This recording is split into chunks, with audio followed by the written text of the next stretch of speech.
ఈ రోజు ఏం జరిగిందో అసలు పోయి వచ్చిన వాళ్ళు ఇద్దరు రండి. ఈశ్వర్ ప్రసాద్ గారు. మీరేమి అక్కడ గమనించారండి ఆ ప్రమాద స్థలంలో? నేను ఈశ్వర్ ప్రసాద్ హెచ్ఎంఎస్ రాష్ట్ర కార్యదర్శి. రండి. ఈ కార్మిక సంఘాలను ఆర్గనైజ్ చేస్తుంటారు. ఓకే. పాషమైలారంలో ఈ ఘటన జరిగినటువంటిది పాషమైలారం అనేది ఒక ఇండస్ట్రియల్ డెవలప్మెంట్ ఏరియా. ఉమ్మడి మెదక్ జిల్లాలో 9 ఉన్నాయి. అట్లా idea Pashamylaram, idea Gaddapotharam, idea Zaheerabad, idea Patancheru. అందులో ఈ పాషమైలారం అనేది సుమారు 80 నుంచి 88 ఇండస్ట్రీస్ ఉంటాయి. ఈ న్యూలాండ్ అట్లాగే ఫార్మా దాదాపు 15 ఉంటాయి. అరవిందోనే 3 ఉంటాయి. మొత్తం ఫార్మా 15 కంపెనీలు ఉంటాయి. ఇప్పుడు ఇది పెద్ద కంపెనీనా? ఇది పెద్ద కంపెనీ. ఇందులో 195 మంది పనిచేస్తున్నారు. సిగాజీ అనేటువంటిది గుజరాత్ ఓనరు. అట్లాంటి 5-6 ప్లాంట్లు దేశవ్యాప్తంగా ఉన్నాయి. ఇది 40 ఏళ్ళ నుంచి పాషమైలారం నడుస్తున్నది. సోమవారం మార్నింగ్ లోపలికి వెళ్ళినప్పుడు, డ్యూటీకి వెళ్ళినప్పుడు ఆ డ్రైయింగ్ ప్రాసెస్ అని చెప్పి కెమికల్ ప్రాసెస్ ఇట్లా గరాట్ నుంచి ఇట్లా వెళ్ళిపోతుంటది. ఇందులో వాళ్ళు డ్రైయింగ్ ఏవైతే ఆ కెమికల్స్ కలపడంలో లోపం వల్ల ఆ మొత్తం డ్రైయింగ్ వందలాది లీటర్లు అది మొత్తం బ్లాస్ట్ అయ్యి 3 అంతస్తులు కూలి పడిపోయాయి.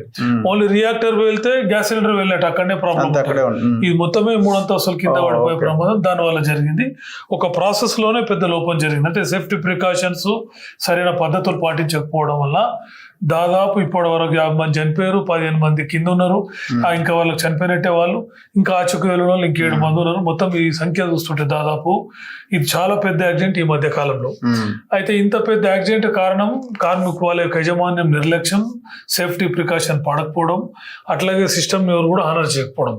మొన్న పోయిన నెలలో దౌలతాబాద్ లో జరిగింది. అంతకు ముందు నెలలో గడ్డపోతారంలో జరిగింది. దాదాపు నెలకు ఒక ప్రాణాలు 1-2 పోతా ఉన్నాయి. ఇది దేశవ్యాప్తంగా అనాలిసిస్ చేస్తున్నప్పుడు ప్రతి 7 రోజులకు ఒక కార్మికుడు చనిపోతున్నాడు ఈ ఫార్మా ఇండస్ట్రీస్. అసలు వీటి మీద ఏమైనా రివ్యూ చేస్తుంటారా? ఇన్స్పెక్షన్స్ అంటే వచ్చి చూసి జేబులు నింపుకొని లేదు ఉండవు. అసలు జియో ఇంతకు ముందు రివ్యూ ఉండేది. Factories inspector, pollution control board వచ్చి రివ్యూ చేయాలి. అవి ఎక్విప్మెంట్ ఉన్నాయా లేవో అని చెక్ చేయాలి, సర్టిఫై చేయాలి. దీనిలో 2019 లోపల జియో నంబర్ 11 అని చెప్పి రిలీజ్ చేసి 19-20 గత రాష్ట్ర ప్రభుత్వం దాన్ని ఏం చేశారంటే ఈజీ డూయింగ్ ఆఫ్ బిజినెస్ అనే పేరుతో there should not be any hardship to the employer, so that way they can take the permission of the third party. అంటే 3వ పార్టీ ఎవడో ఒకడు ఆన్లైన్ లో సర్టిఫై చేస్తే సరిపోతుంది అని చెప్పినాక ఈ దోపిడీ, ఈ వైలేషన్ చాలా ఎక్కువైపోయింది. ఆ 2019-20 జీవో తప్పని అప్పుడు ఆందోళన చేసాం రెడ్డిల నుంచి. ఇది తప్పండి, పొల్యూషన్ కంట్రోల్ బోర్డు లేకుండా, ఫ్యాక్టరీ ఇన్స్పెక్టర్ లేకుండా థర్డ్ పార్టీ అంటే ఆయన నచ్చినంతో సంతకం తీసుకుంటే చనిపోతారని చెప్పినాం. ఇప్పుడు ఇలా దయనీయ పరిస్థితి ఏంటంటే ఆ 50 మంది చనిపోయేలో శరీరాలను గుర్తించలేని పరిస్థితి 45 మంది ఉన్నది. ఏడుస్తున్నారు ఎవరో అని అర్థం కాలేని పరిస్థితి కూడా ఉన్నది.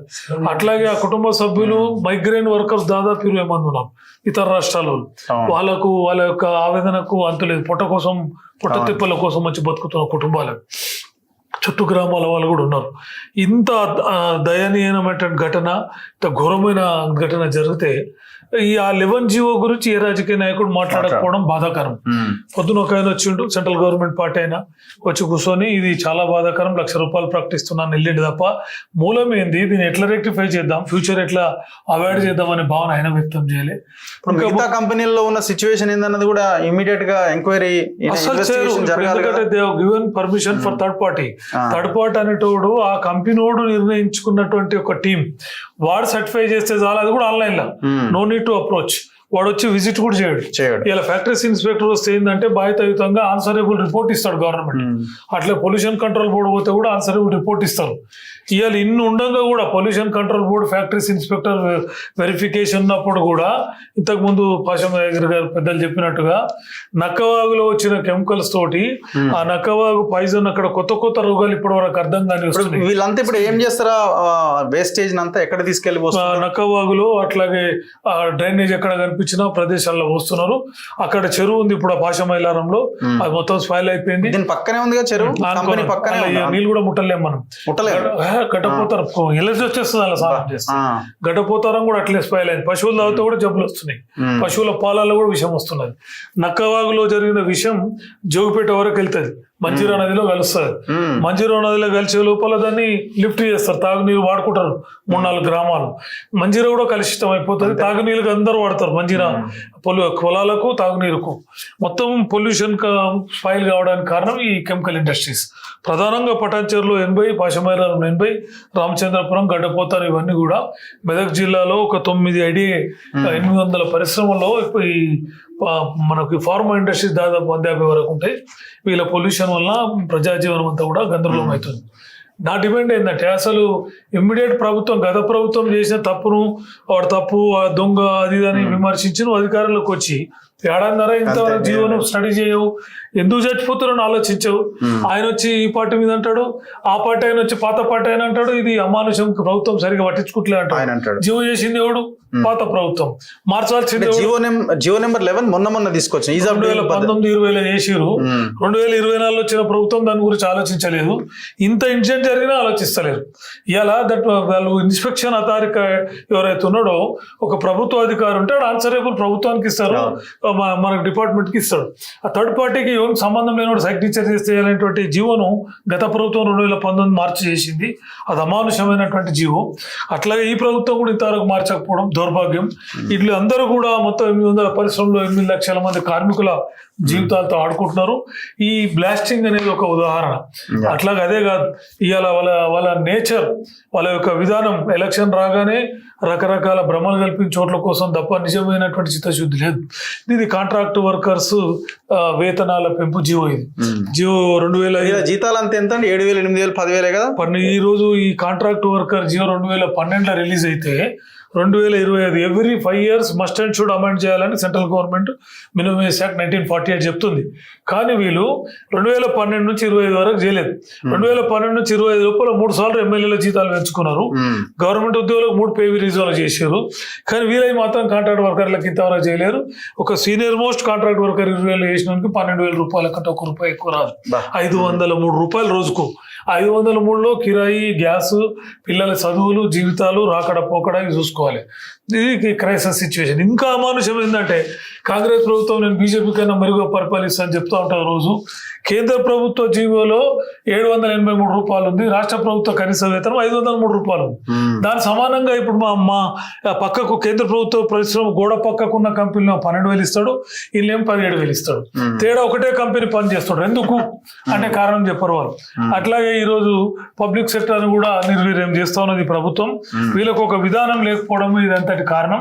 ఖచ్చితంగా ఈ ఫార్మా ఇండస్ట్రీస్ కూడా ఒక జీవోను రద్దు చేసి మొత్తం ఫార్మా ఇండస్ట్రీస్ పైన ప్రభుత్వ అధికారులకు ఆన్సరబుల్ పెట్టి జిల్లా కలెక్టర్ పర్యవేక్షణ చేసి ఈ కార్మికుల జీవితాలు కాపాడాలనేది మా అభిప్రాయం. మేము దీని మీద ఉద్యమాలను కూడా సిద్ధపడుతున్నాం. దీనిపైన ఒక ప్రోగ్రామ్ అనేది త్వరలో ప్రకటిస్తాం. సత్య గారు, మీరు తెల్లాపూర్ కదా, జనాలు ఏమనుకుంటున్నారు? అసలు ప్రజలకు ఎందుకు మనకు ఇంత పొల్యూషన్ గురవుతున్నాము? ఊపిరితిత్తులు ఖరాబ్ అవుతున్నాయి, పిల్లల ఆరోగ్యాలు దెబ్బతింటున్నాయి, చెరువులు మొత్తం ఖరాబ్ అవుతున్నాయి, పశువులు లేకుండా పోయినాయి, ఉపాధి లేకుండా పోయింది అనే ఆలోచన ప్రజలు ఏం చేస్తలేరా? అప్పుడు చెర్లలో నీళ్ళు తాగేది, చెర్ల పక్క దూళ్ళ కాడికి పోగా చెర్ల పక్కకు చెర్ల కొట్టుకొని దాంట్లోకి వెళ్ళి తాగేది. ఇప్పుడు ఆ చెర్ల చేపలు కూడా తింటలేరు. మొత్తం బోర్లు వేస్తే కూడా బోర్లో కూడా అదే వాటర్ వస్తుంది. ఇప్పుడు ఈ వెంచర్లు వచ్చి వాళ్ళకు ఏదైతే సిస్టమ్ ఉంటుందో ఆ సిస్టానికి వ్యతిరేకంగా అన్ని ఆగులు చెర్లకు ఇడిచేస్తారు. మొత్తం తెల్లాపూర్లో 3 చెరువులు ఉన్నాయి. 3 చెరువులు అదే, కొల్లూరులు ఉన్నాయి, కొల్లూరులు అంతే, వెల్లిమెల్ల అంతే. అక్కడ ఉన్నటువంటి మొత్తం పటాన్చెరు పారిశ్రామిక ప్రాంతంలో, ఐడియా బొల్లారంలో, ఆ ఏరియా అంతా కూడా చెర్లు, కుంటలు అన్నీ మాయమే. ఈ రకంగా ఎంత పాలకులే కాకుండా ఇక్కడ చిన్న చిన్న లీడర్స్, అధికారులు వీళ్ళంతా కుమ్మక్కై ప్రజలను మభ్య పెడుతురే తప్ప వాళ్ళను అజ్ఞానంలో నెట్టుతురే తప్ప వాళ్ళను చైతన్యం చేసే పరిస్థితే లేదు. ప్రతిసారి ఎలక్షన్లో అప్పుడు అడుగుతలేరా జనం, మాకు పొల్యూషన్ ఉంది, దీనివల్ల మేము ఇబ్బంది పడుతున్నాం? వాళ్ళు ఎక్కడ సార్ 10,000 కోటు, 5,000 కోటు, కోటిని కూడా బేరమే పెడుతున్నారు కింద. రియల్ ఎస్టేట్ బాగా పెరిగిపోయింది ఆ ఏరియాలో. రియల్ ఎస్టేట్ అంటే ఒక ఎకరకు 25-30 కోట్లు, అదే అంటున్నా, గజానికి ₹1,00,000. అందరు దాని ఇమ్మడి పడ్డారు. అసలు ప్రజల అనారోగ్యం ఎంత దెబ్బతింటుంది అంటే అసలు మామూలు కాదు. అది వాళ్ళు ఎట్లా రోగాలు వస్తున్నాయి, ఆ రోగాలను గుర్తుపట్టలేని పరిస్థితి ఉంది. కనీసం దాన్ని క్వశ్చన్ చేసినటువంటి అది ఇవాళ వచ్చిండ్రు, అందరు అధికారులు వచ్చిండ్రు, ఏం మాట్లాడాలి, ఇది ఎట్లా జరిగింది అంటున్నారు. కానీ ఇది ఎట్లా జరిగింది ఏం ఇస్తాం అంతే. దాని బేస్ ఏంది, ఇంతకు ముందు జరిగినప్పటికి ఏం పని చేయింది, ఇక్కడ ఇన్స్పెక్టర్ ఆఫ్ ఫ్యాక్టరీ ఉందా, సేఫ్టీ ఉందా, ఏం చేస్తున్నారు? ఇంతకుముందు ఇంత దాదాపు 1000 మంది అసలు మాకు ఈ కంపెనీలు వద్దనేటోళ్ళు ఎవరు లేరు. ఎవరు లేరు. వాళ్ళ నోరు కట్టేసి పడేసారు, వాళ్ళని చంపేసారు కూడా, అక్కడ తిరగకుండా చేసారు. కాబట్టి ఇప్పుడు ఉన్నటువంటి పరిస్థితి ఏంటి? ఎవరు అడగాలి? అక్కడ ప్రజాప్రతినిధులు వాళ్ళ దగ్గర సందాలు తెచ్చుకుంటారు అంతే. అక్కడ సర్పంచ్ల కాడికి వెళ్ళి ఇప్పుడు మొదలు పెట్టారు. సర్పంచ్ల కాడికి వెళ్ళి రియల్ కంపెనీలు అన్ని ఫండ్ ఇచ్చేటి. వాళ్ళు ఏదన్నా అనుకుంటే ఆడు ఎవడన్నా మిగిలిపోయిన వాడు ఉంటాడు అనుకో, సిఎస్ఆర్ ఫండ్ కింద నువ్వు తీసుకోపోరు, ఏమన్నా రోడ్ వేసుకో అంటే అది తీసుకోపోతారు సిఎస్ఆర్ ఫండ్ కింద. ఇట్లా ప్రజలను మభ్య పెడుతూ వాళ్ళ ఆరోగ్యాల మీద ఎక్కడో మైగ్రేన్ అయ్యి వచ్చేసిన పిల్లల కనీసం వాళ్ళు పిల్లల గురించి బతికించుదామని చేసి పొట్ట చేతులు పట్టుకుని వచ్చినోడు కూడా ఇవాళ అనేకమైనటువంటి సమస్యలు ఎదుర్కొంటున్నటువంటి సందర్భం అక్కడ పటాచారు ప్రాంతంలో ఉండదు. దీన్ని అడిగే నాదులేడు, ఎమ్మెల్యే అడిగాడు, ఎంపీ అడిగాడు. పబ్లిక్ పబ్లిక్ తిరగబడతారు. తిరగబడే కదా నీకు ఇన్ని ఫోన్ ట్రాపింగ్లు చేసి ఎదుటి వాడిని పైసలు వంచనీయకుండా ఆగమాగం చేసి అయినా ప్రభుత్వానికి వ్యతిరేకంగా ఓటేసారు. కాంగ్రెస్ కేసీఆర్. కాంగ్రెస్ ఏం ఆలోచించాలి? ఈ రాష్ట్రంలో ఉన్నటువంటి పరిస్థితి ఏంటి? తెలంగాణ వస్తే మనం ఏం చెప్పినాం, ఏం చేస్తున్నాం, గత ప్రభుత్వం ఏం చేసింది, దాన్ని మనం రివ్యూ ఎట్లా చేయాలా అనేటటువంటి లీడర్షిప్లో అది కాకుండా ఏం చేస్తారు కదా అంటే ఎవరి పంచాయతీ వానికి అయిపోయింది, వీళ్ళొల్లి పంచాయతీ అయిపోయింది.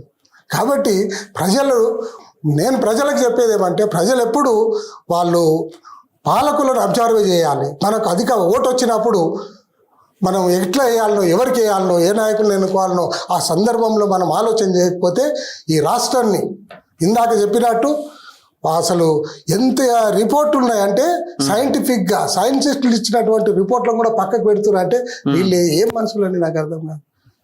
మనుషుల జీవితాలతో ఆడుకుంటారు, అది పేదవాళ్ళ జీవితాలతో ఆడుకుంటారు. కాబట్టి ఇదంతా ప్రజలు అర్థం చేసుకోవాలి. వాస్తవాలు ఎప్పుడైతే ప్రజలకు సంబంధించిన లీడర్షిప్ వస్తుందో, నిజాయితీ అయినటువంటి లీడర్షిప్ వస్తుందో ఆ లీడర్షిప్ని మనం ఎన్నుకున్న నాటి తప్పితే, లేకపోతే నిర్వీర్యమైపోయినటువంటి పరిస్థితులు వస్తే మనకేం రోగాలు వస్తుందో తెలియదు, ఎట్లా చేస్తామో తెలియదు. భూమిలో నీళ్ళే, మనిషి అంత విషమే. అంతే. బయట పాల కాడికెళ్ళి నీళ్ళ కాడికెళ్ళి విషం అయిన తర్వాత, భూమి కూడా విషం అయిన తర్వాత బతుకు పిల్లలు కూడా ఎట్లా ఉత్పత్తి కూడా ఉండదు కదా. ఉత్పత్తి ఎక్కడ, ఫెర్టిలిటీ కూడా చాలా దారుణంగా పడిపోతున్నది. ఇవన్నీ కారణం అవుతున్నాయి. అనేక రకాల ఉప్పెనలకు వస్తున్నటువంటి సిచ్యువేషన్ ను ప్రజలు అర్థం చేసుకొని యువతరం అంతా కూడా యువతరాన్ని వాటి రాజకీయాల్లో రానియకుండా వాళ్ళకి అనేక రకాల మభ్య పెడుతున్నారు. పొద్దున్న లేస్తే క్లబ్బులు పబ్బులు ఓపెన్ చేసి పెట్టేస్తున్నారు, సాయంత్రం వరకు అన్ని ఓపెనింగే. వీళ్ళని యూత్ అంతా అటు డైవర్ట్ అవుతుంది, యువత అంతా ఇటు డైవర్ట్ అవుతున్నారు. ఇక వాళ్ళు అటో ఇటో ఉంటే వాళ్ళ నోర్లు బంద్ చేసేస్తున్నారు.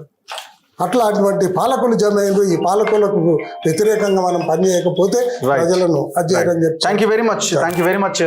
ఖచ్చితంగా దీని మీద చర్చ జరగాల్సిన అవసరం ఉంది. ఫార్మా ఇండస్ట్రీ ఈ గ్రీన్ జోను, రెడ్ జోను అనేది ఉండదు, అన్ని రెడ్ జోనే ఉంటాయి. సో హైదరాబాద్ నడిబొడ్డునే ఫార్మా ఇండస్ట్రీని పెట్టాలన్నది ప్రభుత్వాలు ప్లాన్ చేస్తున్నాయి. ఖచ్చితంగా వీటిని మనం ఖండించాల్సిందే, తిరగబడాల్సిందే, లేకపోతే భవిష్యత్ అనేది లేదు. మన జనరేషన్ అయిపోయింది, నెక్స్ట్ జనరేషన్ అసలు బతకడానికి కూడా అవకాశం ఉండదు. సో ఇది ప్రజలు గమనించాలి, పాలకులు గమనించరు, వాళ్ళు అంతే ఉంటారు. ప్రజలు తిరగబడే రోజు వస్తేనే వీటన్నిటికీ ఒక పరిష్కారం దొరుకుతుంది. చూస్తూనే ఉండండి మన తొలి వెలుగు.